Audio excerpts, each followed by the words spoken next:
Hi friend, welcome to S&D Innovations. Today in this video I'll show you how to make a ultraviolet lamp. So in this unit I have used SLD or diode unit from nail polish drying unit. So it will cost you around 100 rupees, but if you want to purchase the diode separately it will cost a lot.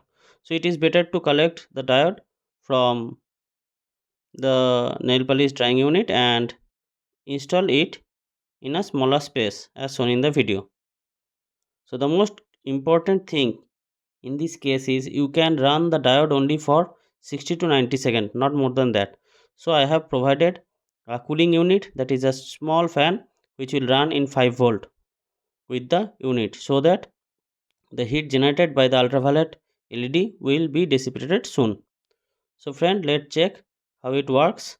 So I have used 3 watt 6 number of diode, and here it is 18 watt ultraviolet unit.